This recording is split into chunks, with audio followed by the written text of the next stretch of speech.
Hello everyone, आज हम बात करते हैं सीडॉ की। और सीडॉ जो है इंटरनेशनल लॉ का पार्ट है और एग्जाम्स के लिए बहुत ही इंपॉर्टेंट है। आइए देखते हैं इसको।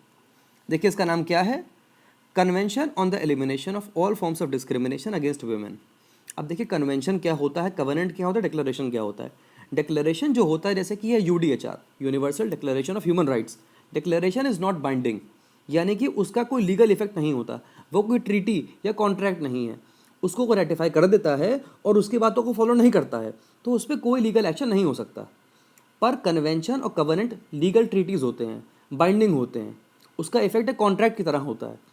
और इसीलिए अगर उसको हम फॉलो नहीं करते हैं तो फिर हमको यूनाइटेड नेशंस में जवाब देना पड़ सकता है। अब कन्वेंशन और कवेनेंट क्या होते हैं, देखिए कवेनेंट जो होता है जैसे कि है ICCPR, international covenant on civil and political rights.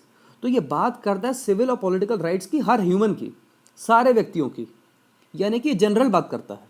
पर कन्वेंशन होता है एक पर्टिकुलर कम्युनिटी के लिए, फॉर एग्जांपल रेफ्यूजी, चाइल्ड, इस केस में विमेन।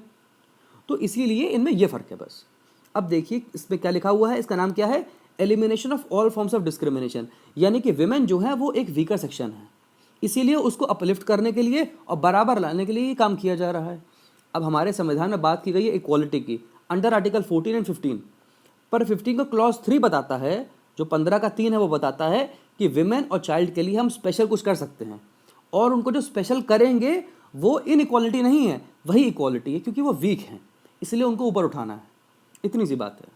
अब देखिए इंट्रोडक्शन कि 18 दिसंबर 1979 को इसको अडॉप्ट किया गया और फाइनली इसको फोर्स में लाया गया। यानी कि कब से इफेक्ट में आ गया ये, ऑन 3 सितंबर 1981 when it was ratified by 20th country.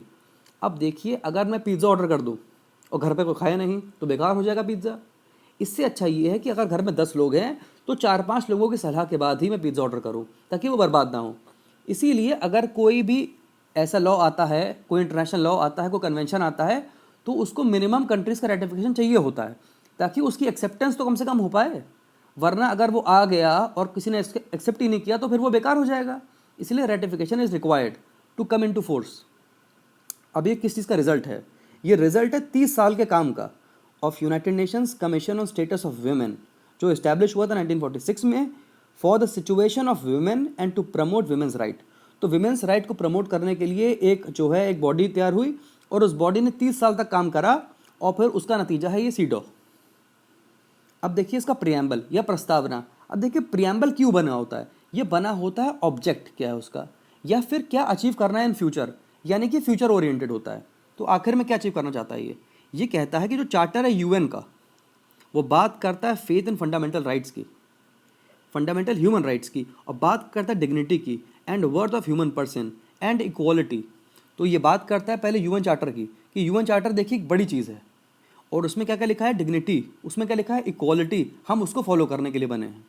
ये बात करता है यूडीएचआर की और कहता है कि यूडीएचआर क्या कहता है कि डिस्क्रिमिनेशन ना करो, इनएडमिसिबल कर दो उसको।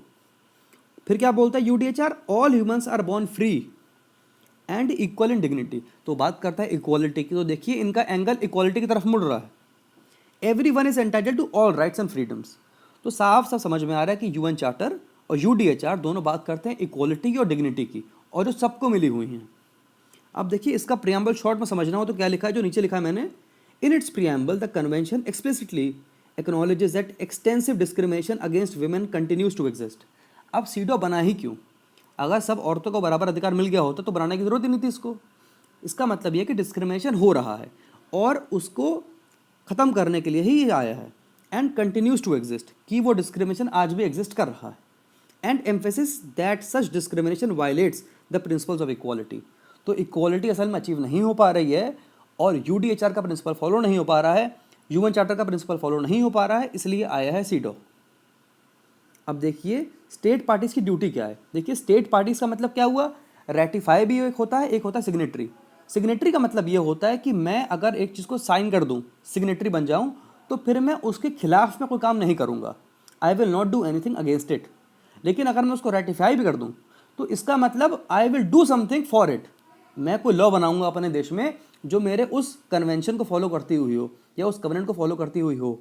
इसी को कहते हैं ratification. Bye accepting the convention, her country ने उसको एक्सेप्ट किया है और ये कहा है कि हम मेजर्स लेंगे to end discrimination against women in all forms. तो स्टेट पार्टीज की ड्यूटी है।